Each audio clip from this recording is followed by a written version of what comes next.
예수께서 들으시고 배를 타고 떠나사 따로 빈들에 가시니 무리가 듣고 여러 고을로부터 걸어서 따라간지라. 예수께서 나오사 큰 무리를 보시고 불쌍히 여기사 그 중에 있는 병자를 고쳐 주시니라. 저녁이 되매 제자들이 나와 이르되 이곳은 빈들이요 때도 이미 저물었으니 무리를 보내어 마을에 들어가 먹을 것을 사 먹게 하소서. 예수께서 이르시되 갈 것 없다. 너희가 먹을 것을 주라. 제자들이 이르되 여기 우리에게 있는 것은 떡 5개와 물고기 2마리뿐이니이다. 이르시되 그것을 내게 가져오라 하시고 무리를 명하여 잔디 위에 앉히시고 떡 5개와 물고기 2마리를 가지사 하늘을 우러러 축사하시고 떡을 떼어 제자들에게 주시매 제자들이 무리에게 주니 다 배불리 먹고 남은 조각을 12바구니에 차게 거두었으며 먹은 사람은 여자와 어린이 외에 5,000명이나 되었더라. 아멘. 저는 초등학교 4학년 때 처음 예수님을 믿었습니다. 초등학교 4학년 때 사는 것이 너무 힘들어서 왜 내 인생은 이렇게 힘들까? 더 나은 삶이 없을까? 제일 가기 싫은 곳이 집이었습니다. 저희 집에는 먹을 것이 없었고요. 제가 생긴 거와는 달리 사람들이 좀 있게 생겼다 그러더라고요. 그래서 어디 다니면 성경금이 안 거칩니다. 있어 보여가지고 저희 집 안에 먹을 것이 없었어요. 그리고 집 안에 평안이 없었습니다. 제일 가기 싫은 곳이 집이었습니다. 그래도 겨울에 춥고 배고프니까 그래도 가족이라고는 그거밖에 없으니까 밖에서 놀다가 시간을 때우다가 버티다가 집에 가장 들어가기 싫은 이 공포로 가득한 집을 찾게 되었습니다. 그러면서 초등학교 4학년이 그런 생각을 합니다. 내가 마음의 평화를 누리며 살 수 있는 그런 곳은 없을까? 그러는 어느 날 문득 멀리 산 넘어서 교회라고 하는 곳 한 번도 가보진 않았지만 거기 교회가 있는 것은 알았고 거기서 교회 음악이 들려왔습니다. 오후에 놀고 있는데 주일날 오후에 그 음악이 제 마음속에 이렇게 깊숙이 들어왔어요. 그러면서 문득 생각이 나기를 내가 저기를 한번 가면 뭔가 내 삶이 더 나아지지 않을까, 그런 기대감을 가지고 산 3개를 넘어서 1시간 동안 교회라는 곳을 찾아갔습니다. 교회 마당에 아이들이 막 뛰어놀고 있더라고요. 다 모르는 아이들이에요. 남의 동네 남의 교회니까 그냥 뻘쭘히 이렇게 서 있는데 여자 선생님 한 분이 저를 딱 보더니 저에게 이렇게 다가오셨어요. 그러더니 너 교회 왔니? 그러시더라고요. 그래서 그냥 고개 끄덕였더니 처음 왔니? 그러시더라고요. 네. 그랬더니 어머 미안해, 어떡해, 오늘 예배 끝났어 그러시더라고요. 허탕을 친 거예요. 그래서 허무하다, 뭔가 이곳에는 뭔가 있지 않을까 하는 마음으로 산을 넘어가서 1시간을 걸어왔는데, 그렇게 해서 그냥 집에 올려왔는데 그분이 너 다음 주에 와라 그러시는 거예요. 그냥 건성으로 네 대답을 했는데 그분이 느끼기에 제가 다음 주에 안 올 확률이 있다라고 느끼신 것 같아요. 그러면서 저희 동네 사는 누구 아냐고, 걔가 우리 교회 나오는데 걔랑 꼭 같이 나오라고, 다음 주에 너 꼭 봤으면 좋겠다. 그래서 일주일을 또 기다렸습니다. 이렇게 일주일 삶이 흘러갔고 주일날 아침이 돼서 일찍 그 아이의 집을 찾아갔어요. 문을 두드렸는데 걔 이름을 부르면서 걔가 깜짝 놀란 얼굴로 나왔어요. 왜 우리 집에 아침 새벽부터 왔냐고. 교회 가자. 그랬더니 자기가 오늘부터 교회 안 가기로 결정을 한 날이래요. 오늘부터. 그래서 오늘만 꼭 가줘라, 내가 교회를 가야 되는데. 그때 자기 안 가겠대요. 재밌는 TV 만화가 나오는데 그거를 봐야 된대요. 그래서 제가 할 수 없이 부탁을 해도 안 들어 쓸 수 없는 폭력의 방법을 쓰진 않았고, 너 교회 안 데려가면 내가 너 한번 패겠다 그랬더니 궁시렁 저를 데리고 교회 갔습니다. 그리고 진짜 그 친구의 고백대로 그 친구는 2번 다시 교회 나오지 않았어요. 예배 교회를 처음 갔는데 큰 기대를 가고 갔는데 어색함밖에 아무것도 없더라고요. 교회라는 곳에 갔는데 내가 모르는 노래를 부르니까 따라 부를 수도 없고, 혼자 못 부르니까 되게 어색하고 이방인이 된 느낌이고, 남자분 한 분이 와서 설교를 하건, 저는 교회 전도사님이셨는데 열심히 하는데 뭔 말인지 도대체 알아들을 수가 없습니다. 영적인 언어잖아요. 그렇게 이제 어린이 예배 1시간이 지났는데 기대가 컸던 만큼 마음속에 실망으로 가득한 마음을 가지고 여기도 별로 없나 보다. 하나님이라는 분이 계시면 나를 좀 만나 주시고 좀 잡아 주셨으면 좋겠다는 마음으로 갔는데 하나님하고 이렇게 연결이 안 된 거예요. 예배 마치고 이제 집에 가려고 그랬는데 저를 그때 오후에 봤던 그분이 마침 저를 보시더니 자기한테 5분만 시간을 달라고, 그래서 교회 뒤에 장의자에 앉혀 놓으시고 저에게 복음을 증거해 주셨습니다. 너 교회 열심히 나와라 그랬으면 제가 안 갔을 거예요.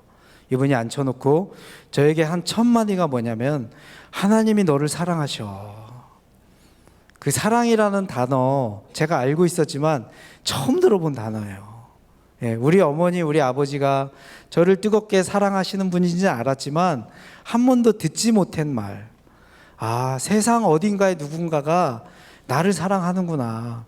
그 선생님이 하나님이 너를 사랑하셨을 때 간절한 말로 한 것도 아니고요, 그냥 사형리 복음전도 읽을 때 하나님은 당신을 사랑하십니다, 그 어투로 그렇게 하셨는데요, 성령님께서 역사하셔가지고 그 바다와 같은 하나님의 사랑이 폭포수같이 그 한마디에 제 마음속에 확 부어지는 거예요. 하나님이 얼마나 오래 기다리셨을까. 저를 사랑하신다라고 하는 그 말을 하고 싶으셔도 제가 들을 수가 없으니까 그 말을 전달해 주는 그 선생님 그 말 한마디에 하나님의 사랑이 무게가 실려서 제 가슴 속에 폭포수로 확 쏟아지더라고요. 하나님 붙잡고 싶어서 사실 제 발걸음으로 교회를 갔잖아요. 그런데 하나님을 뭔가 만지고 싶고 잡고 싶었지만 잡을 수 없었던 저에게 이 복음 전도의 메시지를 통해서 하나님이 널 사랑하셔, 하나님의 뭔가 그 사랑이 느껴지는 그런 순간이었습니다. 그리고 나서 그 여자 선생님이 예수 그리스도에 대해서, 저의 죄에 대해서, 그리고 구속에 대해서, 예수를 믿는 자의 권세와 특권에 대해서 영원한 약속까지 5분도 안 되는 짧은 시간 안에 짧게 그냥 저에게 설명을 해 주셨어요. 그렇지만 그 짧은 5분의 시간이 제 운명을 완전히 바뀌게 되는 그 시간이 될 줄은 아무도 몰랐던 거죠. 그리고 마지막에 영접 기도를 따라 하겠냐고 저에게 요청하셨어요. 그래서 영접 기도 따라 하겠습니다. 그래서 그분이 하는 기도를 그대로 따라서 했습니다. 예수님을 나의 구주로 영접합니다. 예수님의 이름으로 기도합니다. 아멘 하고 났는데요, 제가 늘 불안 속에 시달려 살았습니다. 저희 아버지는 알코올 중독자셨고요, 한국 그 시절에 찾아보기 힘든 특별한 이 폭력의 은사를 가지신 그런 분이셨습니다. 다혈질에다가 그래서 아버지가 직접 어머니를 구타하는 것을 거의 매일 또는 이틀에 한 번씩 그걸 보면서 자라던 저에게 이 평안이라고 하는 것, 예수님을 영접하고요. 왜 우리가 콜라병을 따서 병에다 부으면 막 기포가 올라오잖아요. 그런 물리적인 화학적인 반응들이 나타나는데 제 마음 안에 물리적으로 화학적인 반응이 일어났다라고 느낄 만큼 이 평안이라고 하는 것이 제 마음속에 이렇게 쑥 들어왔습니다. 그래서 그날 집에 가면서 제 마음의 기도를 하나님께 드렸습니다. 하나님, 저를 사랑해 주셔서 감사합니다. 그리고 제가 죄인인 거는요, 뭐 선생님이 얘기하지 않았는데 이미 알고 있었어요. 아주 저의 죄를 위해서 또 예수님께서 대신 십자가에 주심을 감사드립니다. 어린아이들이라 그래서 이렇게 그 신학적인 얘기를 못 이해할 것 같지만요, 성령님의 역사하시니까 아주 명확하게 이해를 했습니다. 그리고 제가 한 가지 기도를 더 드렸어요. 제가 앞으로 남은 인생은 주님을 위해서 살겠습니다. 그래서 교회에 간 첫날 예수님 영접하고 구원의 확신을 받고 삶의 헌신까지 하루 만에 이루어졌습니다. 요즘 뭐 이렇게 많이 오래 걸리는지 모르겠어요. 네. 그리고 나서 열심히 교회를 다녔습니다. 제 양손에 빈손으로 교회를 간 적이 없습니다. 항상 교회 안 다닌 아이들 데리고 이 좋은 하나님, 이 좋으신 예수님을 더 많이 증거해야겠다, 제 마음에 열정이 가득했습니다. 그래서 주일이 되기 전에 벌써 작업에 들어갑니다. 아이들, 동네 아이들 교회 가자고 막 오십니다. 그래서 빈손으로 교회를 간 적이 거의 없을 만큼 늘 새로운 아이들을 데리고 교회 갔습니다. 하나님을 믿는 것이 너무 좋았고 예배 드리는 것이 너무 좋았고 하나님을 위한 마음의 열심이 특심이었어요. 그렇게 2년이 지났는데 제가 제 이 마음 가운데 시험거리가 하나 찾아왔어요. 하나님, 제 주변에 보니까 저만큼 하나님 사랑하는 아이들 없는 것 같은데 왜 내 삶은 나아지지 않습니까? 그때도 인생 타령이 또 나옵니다. 왜 내 인생은 이럴까? 주 밖에 있었을 때 인생은 그렇다고 치고 내가 이렇게 지금 주님을 잘 믿고 예배도 열심히 드리고 친구들 열심히 전도하는데 왜 내 삶은 바뀌지가 않았을까? 참고로 제가 초등학교 3학년 때부터 부모님을 떠나서 자취 생활을 했습니다. 서울에서 저희 아버지가 7,000원짜리 월세방을 발견을 하셨어요. 시골에서 부모님이 계셨는데 자식은 그래도 서울에서 커야 된다. 이것이 아버지의 신념 중에 하나였습니다. 근데 그 7,000원짜리 월세방이 연탄불을 뗄 수 없는 방이었어요. 그러니까 제가 초등학교 3학년 때부터 중학교 3학년 때까지는 연탄불 없는 냉방에서 사는 사람입니다. 얼마나 추웠던지 주님이 나중에 따뜻한 나라 인도 가서 따뜻하게 살라고 인도로 보내주셨습니다. 그런 환경에서 자랐어요. 얼음을 깨가지고 설거지하고 밥 해가지고 형 도시락 보내고 그런 삶의 고통 속에서 하나도 바뀌지 않는 저희 환경, 집안에 계속되는 가난과 배고픔, 외로움, 부모님 떠나 살아야 되는 왜 제 삶은 바뀌지 않습니까? 어느 날 교회를 마치고 이렇게 이제 서울로 자취하는 서울로 쌀 한 자루 김치 한 통 들고 이렇게 오는 버스에서 저희 형에게 굉장히 초등학교 6학년짜리가 신학적인 질문을 합니다. 하나님을 사랑하고 뜨겁게 믿는 하나님의 자녀들에게 왜 삶의 고통이 없어지지 않을까? 이게 제가 초등학교 6학년 때 했던 질문이에요. 형, 왜 우리는, 특히 나는, 형은 좀 별로고 나는 하나님 이렇게 열심히 믿고 교회 열심히 다니는데 왜 우리 삶은 나아지지 않지? 믿음이 없은 줄 알았던 저희 형에게서요 기가 막힌 대답을 제가 듣습니다. 제가 수긍할 수 있는. 저희 형이 뭐라고 얘기했냐면요, 하나님이 우리 나중에 쓰시려고 지금 훈련시키시는 거야. 와, 기가 막힌 대답이지 않습니까? 예? 그렇구나. 하나님이 나중에 나 쓰시려고 지금 고난으로 훈련시키시는구나. 제가 나중에 인도 선교사가 돼서 갔더니요, 우리 사역자들 중에서 인도 슬럼에서 온 친구들이 있습니다. 제 간증 이야기를 합니다. 내가 살았던 데가 이런 데야. 너네랑 똑같은 환경이었어. 야, 우리 리더가 인도의 슬럼 같은 사우스 코리아 잘 사는 나라라고 들었는데 나와 똑같은 환경에서 자란 사람이 하나님의 손에 들려서 이런 사역을 하는구나. 나중에 저희 형이 했던 얘기는 그대로 적중이 됩니다.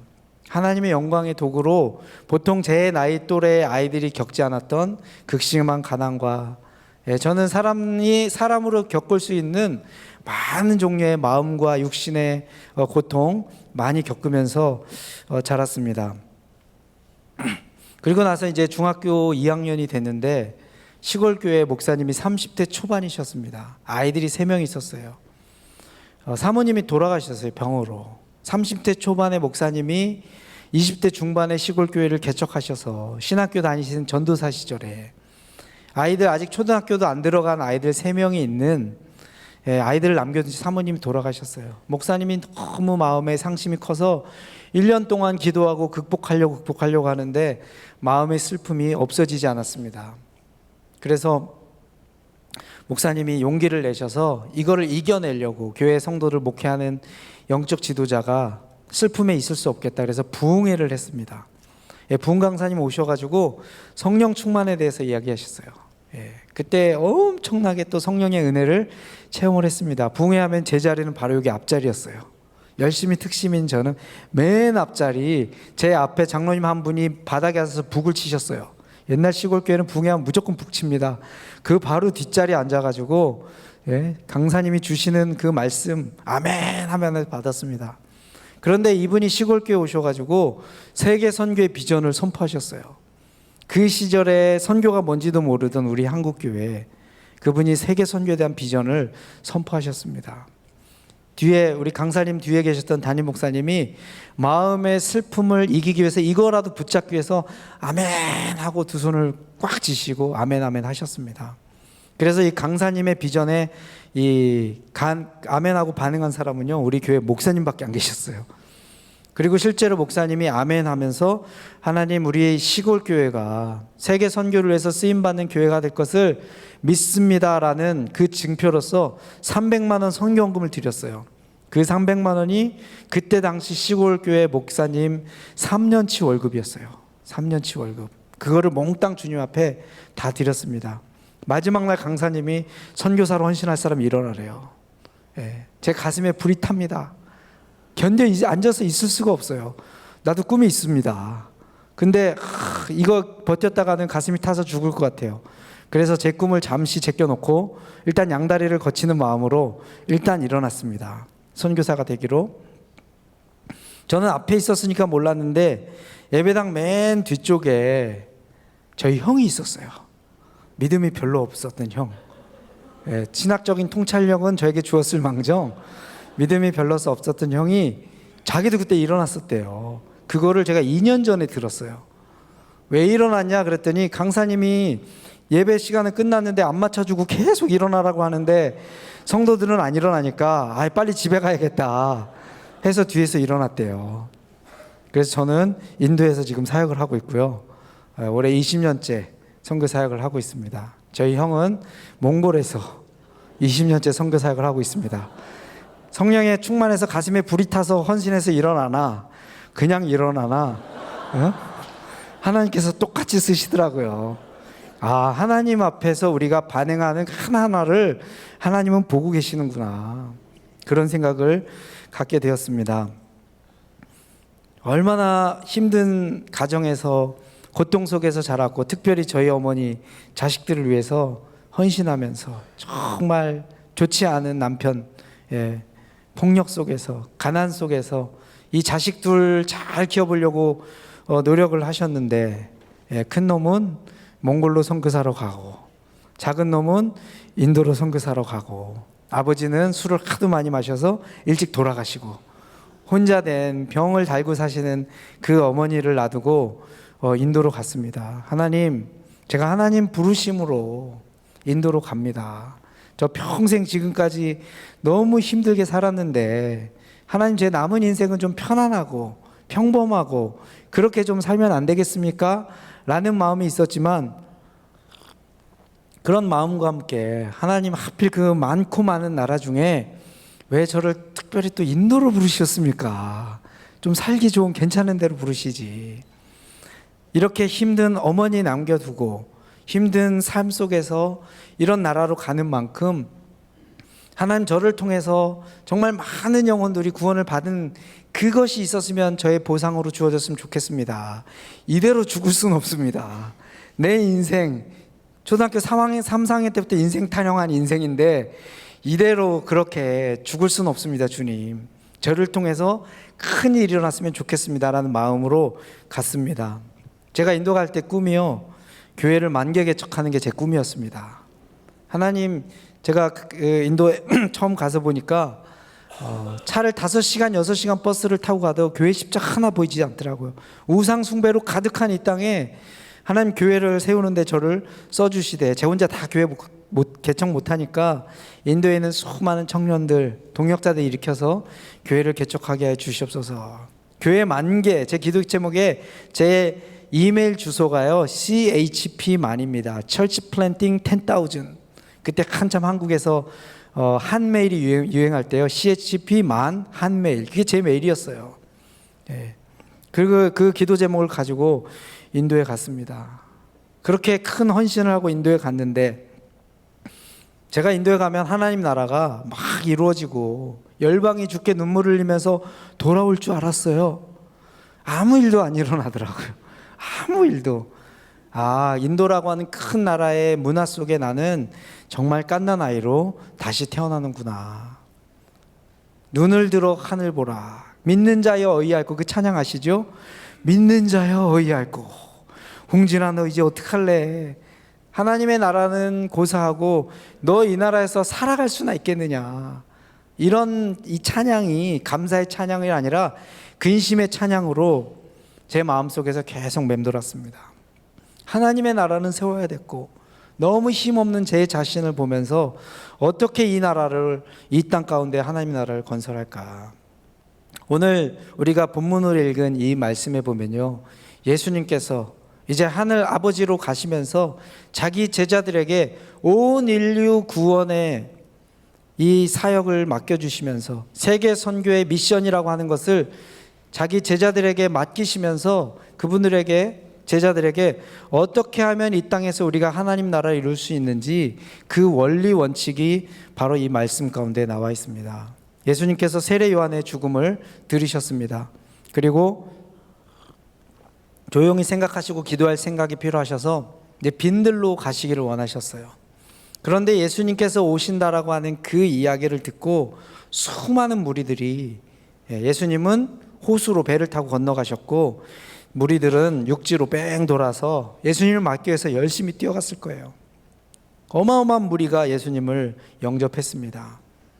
자기들의 다 절박한 필요가 있는 가난한 사람들, 병든 사람들, 영적으로 굶주린 사람들, 삶에 저와 같이 인생 타령을 하는 그런 사람들, 인생에 풀리지 않는 궁금증으로 가득한 사람들이 뭔가 하나 삶의 실마리를 잡아보려고 예수님께로 나왔던 것이죠. 더군다나 그들은 로마의 압제 가운데에서 있었던 그런 시기였습니다. 예수님께서 그들을 보고요, 불쌍히 여기셨습니다. 긍휼히 여기셨어요. 그리고 그들을 거부하지 않으시고 그 안에서 수많은 병자들을 고쳐주시고 하나님 나라 이야기를 선포하셨습니다. 제자들이 옆에서 보니까 어깨가 막 올라가지요. 어딜 가든지 주목을 받고, 배를 버려두고 물고기까지 버려두고 아버지까지 버려두고 예수를 쫓은 그 대가에 대한 보상을 충분히 느끼고 있었는데 예수님께서 이 무리를 해산시키지 않는 것입니다. 근데 이 무리의 큰 문제가 뭐냐면 가난하고 배고프고 그들이 돌아갈 길이 멀다라고 하는 현실적인 어려움들을 다 이들이 가지고 있었다라고 하는 것입니다. 그래서 예수님의 제자들이 예수님께 얼른 조언을 합니다. 예수님, 이제 무리 해산시키세요. 예수님 사역 더 길게 계속 지체하시면은 이들이 집에 갈 때 탈진해서 쓰러집니다. 반드시 문제가 생깁니다. 문제가 생기면 지금 우리가 누리고 있는 모든 영광은 다 없어지고 내일 신문에 전면 기사에 예수님의 집회했던 사람들 몇십 명 쓰러지다, 이런 기사가 나면 우리 명성에 반드시 누가 될 것입니다. 제자들의 가장 큰 관심은 실제 무리들의 필요가 아니었습니다. 예수님은 그들을 불쌍히 여기셨지만 자기들의 사역의 성공과 자기들의 명성에 촉이 바짝 서 있었죠. 보내자고 합니다. 그때 예수님께서 너무나도 소중하고 중요한 말씀을 하십니다. 갈 것 없다, 너희가 먹을 것을 주라 라는 명령을 합니다. 남자들만 5천 명이었다고 합니다. 한 1, 2만 명 되는 큰 무리들이 배고픔이라고 하는 그들의 현실적인 필요에 이 예수님과 예수님의 지제들은 둘러싸여 있었습니다. 여러분, 우리가 건설하려고 하는 하나님의 나라는요, 우리의 힘과 능력으로 할 수 있는 나라가 아닙니다. 하나님께서 이스라엘 백성에게 약속의 땅으로 준 가나안 땅, 거인족들이 살고 있었죠. 그들의 여리고성을 점령하는 것도 그들의 힘과 능력으로는 할 수 없는 그런 미션을 주시면서 약속의 땅이라고 취하라고 하나님께서 그렇게 하셨습니다. 예수님의 제자들이 가진 것으로는요, 도저히 이 무리를 먹일 수가 없습니다. 자기들이 가진 거 다 찾아보니까 보리떡 5개와 물고기 2마리, 한 소년이 주머니에 꼼지락꼼지락해서 넣은 얼마 안 되는 그 음식이었습니다. 그것 가지고는 턱도 없이 부족한 것이었습니다. 자, 이 말씀을 통해서 어떻게 하나님 나라를 건설하는지 그 원리를 설명해 주고 있습니다. 첫 번째는 도전의 필요에 직면하라고 하는 것입니다. 하나님 나라는 책임지기로 결정하는 사람들에 의해서, 믿음으로 도전하는 사람들에 의해서 하나님 나라가 확장된다라고 하는 것입니다. 제가 군대에 있었었는데 한 대대급 군대에 군종병으로 있었습니다. 전방에 있는 사단에서 사병으로 있으면서 주말에는 이제 수요일과 주말에는 교회를 섬기고 있었어요. 제가 속한 연대에 7개 교회가 있었는데 어떤 교회는 군인들 민간인 교회, 민간이 함께 나온 그런 교회였습니다. 어느 날 연대에 계신 우리 목사님께서 저를 부르시더니 저희 포병연대에서 쓸 7교회가 쓸 찬양집을 한번 만들어 보라고. 그래서 제가 잠이 부족한 군인이 2달 동안 잠을 줄여가면서 군인들이 가장 좋아하는 그 시절에 찬양곡 450곡을 뽑았어요. 기타 코드별로 쫙 이렇게 배열을 해서 편집을 다 했습니다. 이제 책을 찍으러 가야 돼요. 그래서 목사님한테 목사님 원본이 준비됐습니다. 이제 프린트 합시다. 돈 주세요. 그랬더니 목사님이 30만 원을 주시더라고요. 아무리 계산해도 이걸로 찍어낼 수가 없어요. 목사님 30만 원 가지고 어떻게 이걸 찍어냅니까? 그랬더니 목사님이 신문지 종이를 보여주면서 최고 후진 종이를 쓰래요. 최고 후진 종이를. 아니 하나님을 찬양하는 찬양집을 만드는데 꼭 후진 종이를 써야만 될까? 예. 그래서 제가 이렇게 마음에 오기가 생겼어요. 그때 이 성령님의 음성이 들렸습니다. 너희가 먹을 것을 줘라. 네가 하나님 찬양하는 걸 그렇게 값지게 생각하고 너가 믿는 하나님이 살아계신 하나님이라면 너가 더 좋은 찬양집 만들면 되지 않냐. 만몬을 섬길 것이냐, 돈이라는 신 앞에 굴복할 것이냐, 살아계신 하나님을 믿을 것이냐. 그래서 제가 목사님께 목사님 이 돈 가지고 제가 더 좋은 거 만들어도 되지? 했더니 네가 다 알아서 해도 된대요. 대신 반드시 7교회가 쓸 수 있는 충분한 찬양집을 찍어 오래요. 인쇄소에 갔습니다. 제가 얼마인지 먼저 물어보지 않았어요. 가장 좋은 종이로 해주세요. 표지는 칼라로 해주세요. 군인들은 흑백을 싫어합니다. 그리고 표지는 코팅을 해주세요. 방수 처리를 해주세요. 워터프루프. 왜냐하면 군인들은 교회 올 때 베개가 없으니까 성경 찬송을 깔고 잡니다. 입 벌리고 침을 흘려요. 그 책이 누렇게 뜹니다. 그래서 제가 방수 코팅해달라 그랬어요. 그렇게 해서 얼마냐라고 딱 물어봤더니 이분이 180만 원이래요. 제 사병 월급 10,000원이던 시절에. 성령으로 충만하면 보이는 게 없습니다. 무슨 짓을 못합니까? 그래서 30만 원 성금을 딱 드렸어요. 계약금을. 그래서 제 안에 공식이 있었어요. 내가 믿는 하나님은 그래도 이 찬양을 찾기에 필요한 재정을 공급하시기에는 한 달이라는 시간이 걸린다. 전지전능하신 하나님, 한 달 안에 역사하실 수 있는 하나님. 그래서 한 달 동안 열심히 기도해서 주님을 움직여보자. 성금을 딱 냈는데 내자마자 그분이 딱 얘기하더라고요. 인쇄소 사장님이 다음 주에 와 그러시더라고요. 내가 믿는 하나님 그래도 한 달이 필요하신 하나님인데 일주일로 저를 벼랑으로 하나님이 확 미시더라고요. 그때 이제 믿음이 확 흔들리는 거예요. 불안이 찾아옵니다. 기도가 바뀌었어요. 하나님 저 좀 살려주세요. 제가 괜히 객기를 부린 것 같고 어쨌든 제 마음에 성령님의 음성을 제가 들었습니다. 주님. 그리고 살아계신 하나님인데 이 정도는 믿는 자로서 해야 되지 않겠습니까? 그리고 이제 집에 오면서 막 기도를 했습니다. 집이 아니라 이제 부대로 복귀하면서 다음 날 주일날 오후 이제 저녁 예배 설교를 하는데 군인들이 벌써 탁 잠자려고 폼을 잡더라고요. 잠깐 제가 5분만 내 얘기 듣고 자라고. 설교도 아니고 내 이야기 듣고 자라고. 그래서 제가 친 사고를 똑같이 공유를 했습니다. 내가 어떤 사고를 쳤는지. 제가 다음 주에 찬양집을 찾아오면 하나님 살아계시니까 우리 하나님 제대로 믿읍시다. 못 찾아오면 저희 교회 앞에 군인 부대 안에 법당이 있었습니다. 제가 다 법당에 가라 그랬어요. 성령이 충만하니까 뭔 말을 못해요. 예? 설교하기 전에 다 법당에 가라고.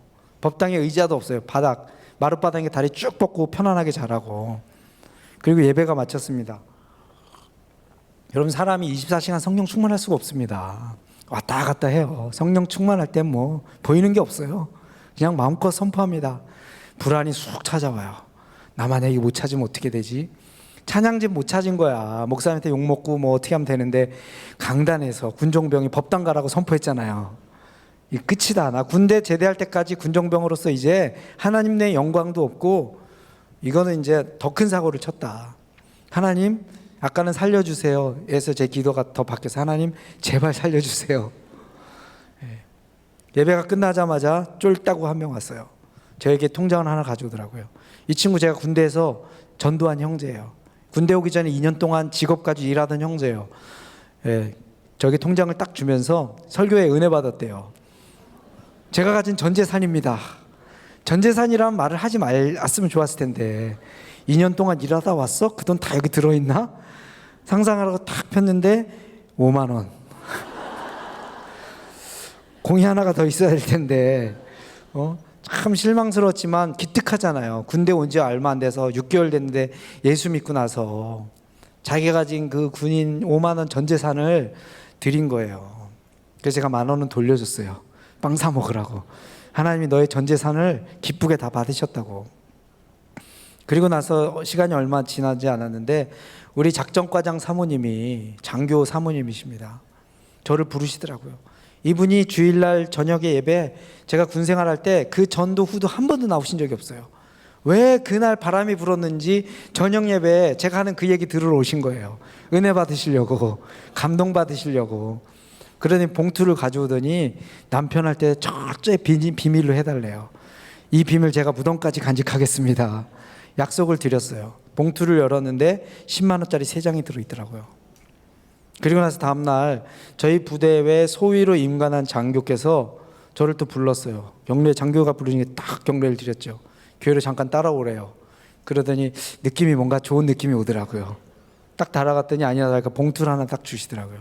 그러면서 이거 내 첫 월급이야. 예. 궁금했어요. 장교는 얼마 받을까? 우리는 10,000원 받고 담배 15각 받는데 저는 담배 안 피니까 그 혜택도 못 누리고, 장교는 얼마 받을까? 너무 공부해서 보너스 없이 이제 초봉이죠. 딱 봤는데 10만 원짜리 수표 5장이 들어있더라고요. 두 마음이 교차하더라고요. 나라에 대한 이 배신감. 아, 우리 사병들이 고생은 더 하는데, 그럼에도 불구하고 저보다 나이 어렸던 장교였는데 이 형제의 귀한 헌신, 군대 와서 첫 월급을 하나님 앞에, 그것도 제 프로젝트에, 제가 뒤에 하나님께서 이 역사하신 것을요, 지금 이 시간에 간증으로 다 말씀드릴 수가 없습니다. 궁금하신 분은 인도로 오시면 제가 자세히 설명해 드리겠습니다. 제가 믿는 하나님은 한 달이 걸리시는 하나님이셨어요. 하나님이 저를 테스트하십니다. 연단시키시는데 일주일에 공포를 확 밀어넣으시는데요, 이틀 만에 필요한 재정이 다 채워졌어요. 그리고 50만 원이 남았습니다. 그 50만 원 가지고 나중에 찬양집 찾고, 저희 군부대에 키보드가 없었습니다. 그래서 키보드 사러 갔어요. 갔는데 결국은 30만 원 더 이렇게 해가지고 신디사이저, 그 당시 군부대에서는 풍금 발로 밟으면서 예배드리던 거의 그런 수준의 시절에 신디사이저, 롤랜드 신디사이저를 가지고 저희 교회에서는 그렇게 예배를 드렸습니다. 여러분, 하나님의 나라는 우리가 믿음으로 도전할 때 확장하는 것입니다. 왜 우리가 믿음으로 도전하고 확장하지 못하냐면요, 우리 손 안에 있는 것을 보기 때문에 그런 거예요. 자기들이 지금 가지고 있는 거, 보리떡 5개와 물고기 2마리만 계속 바라보니까 이 수만 명의 사람들을 책임지기에는 엄두가 안 나는 거예요. 그래서 마음을 접게 되는 것입니다. 예수님께서 이 상황에서 너희가 먹을 것을 주라라고 하는 명령을 하셨을 때 예수님은 뭘 기대하셨을까요? 예수님의 제자들이 예수님이 어떤 분이신지 인정하기를 기대하셨다는 거죠. 마태복음 이제 마지막에 예수님께서 28장 18절에서 20절에 그렇게 말씀하시죠. 너희는 가서 모든 족속으로 제자를 삼아 아버지와 아들과 성령의 이름으로 세례를 주고 내가 너희에게 분부한 모든 것을 가르쳐 지키게 하라. 세계 선교의 명령을 주시면서 약속은 딱 한 가지 하셨어요. 뭐예요? 세상 끝날까지 내가 너희와 항상 함께 할 수 있으리라. 예수님은 그거면 충분하니까 그 약속을 하셨어요. 그 예수님이 지금 제자들과 함께 있는데 예수님의 제자들 눈에는 그분이 보이시지 않는 거예요. 여러분의 영적인 눈을 뜨셔서 예수님을 보셔야 됩니다. 살아계신 하나님, 말씀으로 온 우주를 창조하신 그분의 음성을 우리가 들을 수 있어야 됩니다. 한 번은 한국에서 우리 한 집사님이 아이들 30명을 데리고 인도로 단기 선교로 오셨습니다. 저희 선교센터에서 인도 음식만 먹으니까 얼마나 힘들겠어요. 아이들이 계속해서 모이려면 사역 얘기하고 이렇게 선교 얘기하는 게 아니라 자기 한국 가면 뭐 먹을지 계속 그 배틀을 벌리는 거예요. 난 냉면 먹을 거야, 난 짜장면 먹을 거야, 난 가자마자 삼겹살, 떡볶이, 순대, 계속 만나면 그 얘기만 하는 거예요. 야, 얘네들이 선교 잃어버린 영혼을 봐야 되는데 지금 한국 음식만 눈앞에 아른거리는구나. 저희 집으로 데려갔습니다. 신라면이라도 끓여 먹여야겠다. 30명을 데리고 갔어요. 그래서 도미노 피자를 시켜주고 좀 기다리면 이제 라면을 끓여주겠다고. 여러분, 30명 라면 끓이기 쉽지 않습니다. 가정집에서. 더군다나 인도에서는 가스불이 더 약해요. 끄떡이시는 분 많은 거 보니까 여자분들은 다 아세요. 제가 초등학교 몇 학년 때부터 자취생활했다고요? 3학년. 고수입니다. 살림 고수예요. 제가 30명을 먹으려면 들통에 물을 끓여서 크게 5개씩 나눠서 끓여서 먹여야겠다. 이렇게 딱 전략을 짰는데 인솔한 집사님이 저보다 키도 크고 등치도 크고 힘도 세세요. 선교사님 집에 초대해 준 것만도 감사한데 나가 계세요. 라면 우리가 끓이겠습니다. 집사님 라면 끓이는 게 쉬운 줄 아시냐고. 이거 맛있게 끓여줄 테니까 앉아 계시랬더니 물 넣고 끓이면 된대요. 라면은. 야, 라면 맛있는 거 어떻게 진짜 모르는 거야 이 양반. 근데 저를 밀쳐내서 힘으로 감당할 수 없어서 제가 밀려났습니다. 아, 라면 죽 썼다. 퉁퉁 부른 라면 먹겠구나 생각했는데 이거 웬걸. 이분이 라면을 끓여서 싹 서빙하는데요. 제가 먹어보고 깜짝 놀랐어요. 제가 먹어본 라면, 끓여본 라면보다 더 맛있는 라면을 끓여오신 거예요. 이 많은 라면을 어떻게 맛있게 끓이셨는가 궁금해서 인터뷰를 했습니다. 솔직히 고백하라고. 집사님이 이거 어떻게 이렇게 끓이셨냐고. 그랬더니 그분이 자기 특기가 라면 먹고 취미가 라면 5개에서 6개씩 한 번에. 그분은 라면 5개에서 6개가 1인분이래요. 2, 3일에 한 번씩 끓여 먹는데요. 그게 자기 취미고 특기고, 그러니까 등치도 이렇게 크신 분이에요. 아, 5개, 6개가 1인분이구나. 1인분을, 이분은 오늘 6인분밖에 안 끓이신 거구나. 30명을. 그런데 이제 그 얘기를 딱 듣고 이제 이해가 됐는데 그분이 머뭇머뭇 하시다가 할까 말까 하다 한마디 더 하시더라고요. 제가 군대에 있을 때 라면 300개씩 끓였습니다. 그러시더라고요. 취사병이셨대요. 여러분, 번데기 앞에서 주부름 잡는다는 말 들어보셨어요? 포크레인 앞에서 삽질한다는 말 들어보셨습니까? 아, 제가 지금 누구 앞에서 감히 주름을 잡았던 거예요. 이쪽에서 라면 넣고 이쪽에서 건지시는 분한테. 예수님이 지금 이런 분이십니다. 그런데 제자들이 예수님을 어떤 분이신지 제대로 대우를 못 해드리고 있는 거예요. 하나님의 역사를, 세계 선교를 감당할 때 우리가 믿음으로 책임지기로 결정할 때 반드시 우리가 알아야 되는 것은 내가 믿는 그분을 살아계신 하나님이 되실 수 있도록, 하나님의 하나님 되심이 되실 수 있도록 우리가 믿음으로 움직여야 된다고 하는 것입니다. 두 번째는요, 중요한 원리인데 작은 것이 세상을 바꿉니다. 위대한 하나님의 나라가 위대한 것을 통해서 그렇게 시작되지 않습니다. 우리 오병이어의 역사를 보면, 자세히 관찰해 보면 하나님, 예수님께서 무에서 유를 창조하지 않으십니다. 요한복음에 똑같은 내용의 본문이 있는데요, 너희가 가진 것이 무엇이냐라고 물어보십니다. 예수님이 하실 일은 예수님이 하실 거예요. 그런데 우리들에게도 요청하시는 것이 있습니다. 너희가 가진 것이 무엇이냐. 그렇게 해서 가져온 것이 결국은 소년의 조그만 주먹밥 몇 덩이와 고기 조그만 거 2개. 어떤 분이 고기가 이따만 했을 거래요. 이따만 하다고 한들 수천 명을 어떻게 먹여요. 그거는 뭐 큰 문제가, 별 차이를 만들어내지 못합니다. 그런데 예수님께서 중요한 말을 하시죠. 너희가 가진 건 나에게 가져오라. 그 다음에 뭐 하세요? 주님이 축사하십니다. 조그만 거 그대로 있었으면 조그만 거로 남지만 예수님께로 우리가 드려졌을 때는요, 주님이 그것을 축복하십니다. 그리고 나서 이제 역사가 일어나기 시작합니다. 제가 일하는 인도에 한참 사역이 막 성장하고, 제가 선교지 일찍 갔습니다. 20년 됐다 그랬죠. 30대 중반에 사역이 한참 막 일어나고 있었을 텐데 한국에서 46살 된 싱글 자매님이 선교지로 오겠다고, 받아주겠냐고.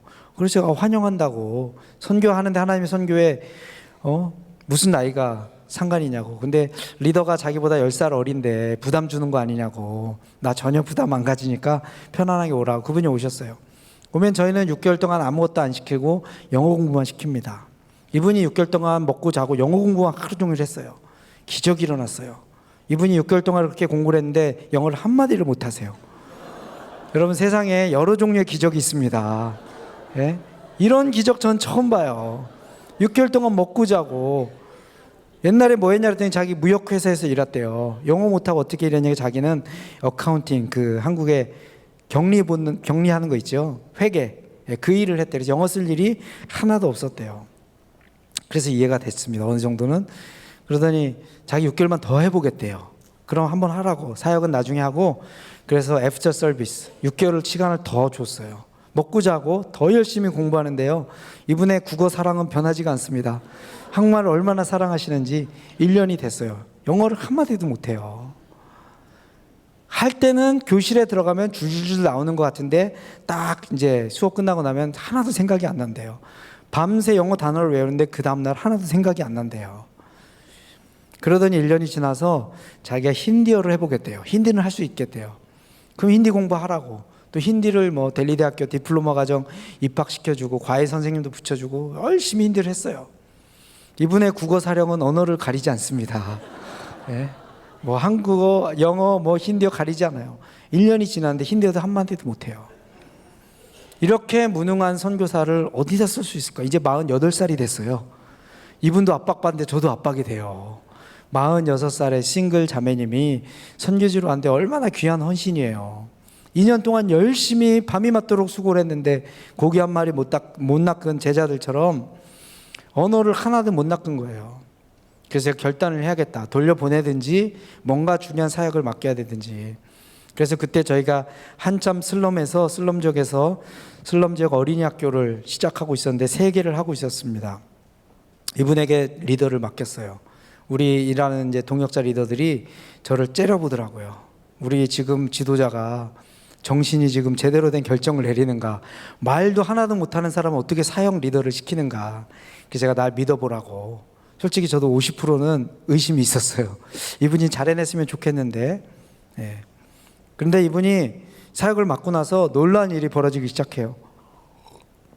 인도 사람들이 한국말을 하기 시작합니다. 웬만한 말은 다 알아들어요. 웬만한 말은. 예. 그리고 언어가 안 되니까 통역을 불러요. 야, 넌 일로 와서 내가 이르는 말을 그대로 전하여라. 예? 이렇게 막 혼냅니다. 한국말로도 혼내요. 이분이 할 수 있는 게 없습니다. 별로. 그러니까 뭘 하냐면은 우리 사역자들하고 같이 1시간씩 기도회 하는 걸 빼고 하루에 2시간씩 기도를 하십니다. 울면서 하나님 슬럼 지역에 있는 이 세대를 통해서 인도에 부흥이 올 수 있도록 하나님 역사해 주시옵소서. 하나님의 그 기도를 들으시고요. 인도 전역에서 젊은 청년들을 보내시는데 제가 있었던 지역이 델리 대학교 옆입니다. 우리나라 지금 서울대학교예요. 인도 미래의 정치, 경제, 교육의 지도자가 될 그 청년들이 선교단체 훈련 받으러 와서요. 훈련 받고 나면 하고 싶은 사역을 제가 쓰라고 합니다. 3가지를 넘버들이 쓰게 해요. 그 중에 웬만하면 1번으로 배치를 해주는데 50%가 다 슬럼 학교에서 사역하겠대요. 단기팀이 와서 제가 슬럼 지역에 데리고 갔는데 막 설명하다 보니까 입에 뭐가 씹히더라고요. 나 먹은 게 없는데 뭔가 하고 툭 뱉어봤더니 파리가 입으로 들어가고 콧구멍 귀로 들어가고. 작년에 인도 오셨던 우리 팀 단기 선교팀들은요, 많이 경험하셨습니다. 여름에는요 악취가 하수도 없습니다. 그냥 부글부글 막 가스가 올라오고요. 아이들은 소독이 안 돼서 2차 감염, 3차 감염 돼서 다리를 잘라야 되는 그런 일까지 있는 이 더운 이곳에 미래 지도자가 될 수 있는 델리대학교 청년들이 막 삶을 헌신하는 거예요. 어떻게 이런 역사가 일어날까?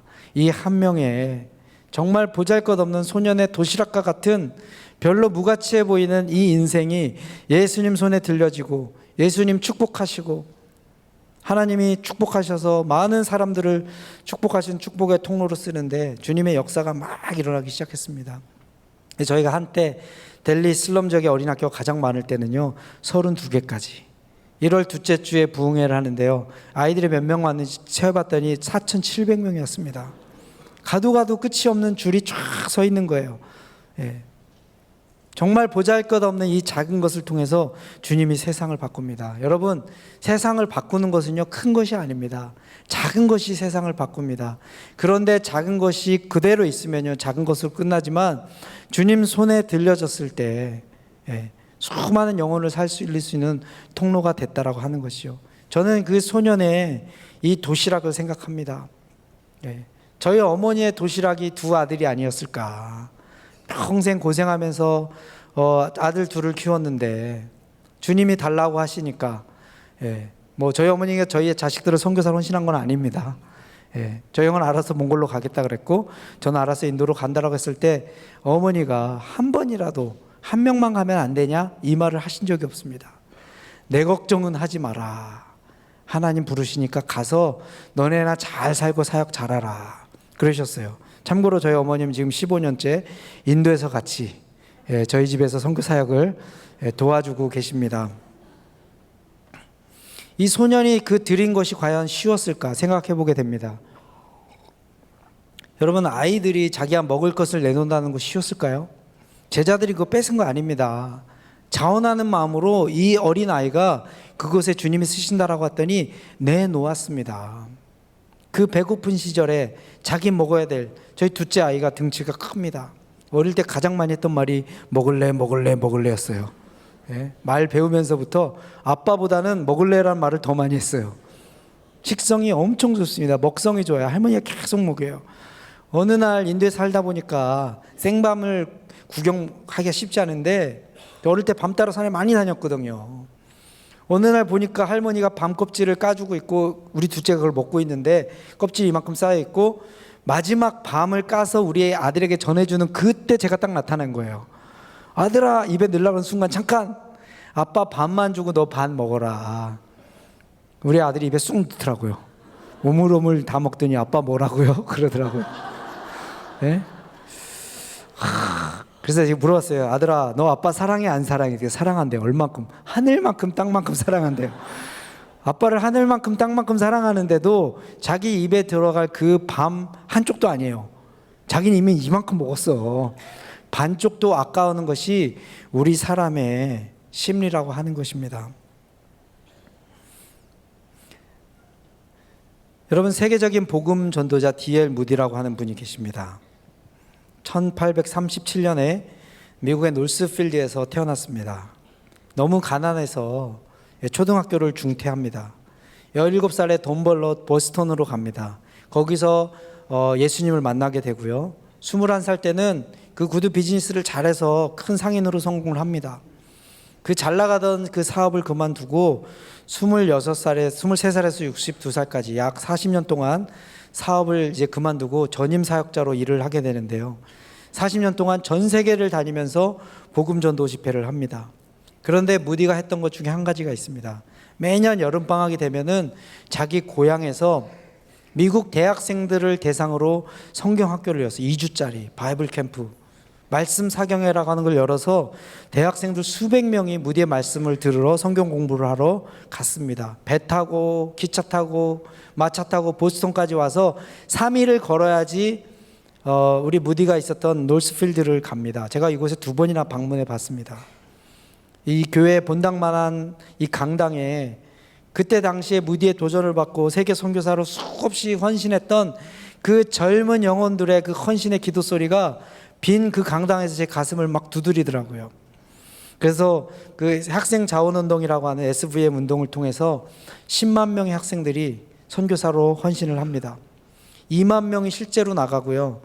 그리고 나머지 선교사로 나가지 못한 8만 명이 자기 수입의 50% 이상을 세계 선교를 위해서 헌금으로 드립니다.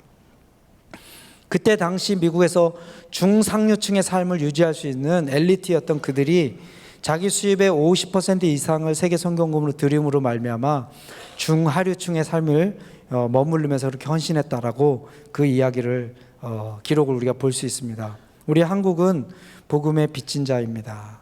이런 사람들의 청년들의 우리 선교사들은 한국에 온 초기의 선교사들은 3년이 안 돼서 풍토병으로 또 여러 가지로 평균 수명 3년을 넘기지 못했습니다. 여러분, 여러분이 가지고 계신 이 작은 것 주님 손에 드렸을 때 주님이 축복하시고 세계를 축복할 수 있는 그런 큰 통로가 된다라고 여러분에게 선포하고 싶습니다.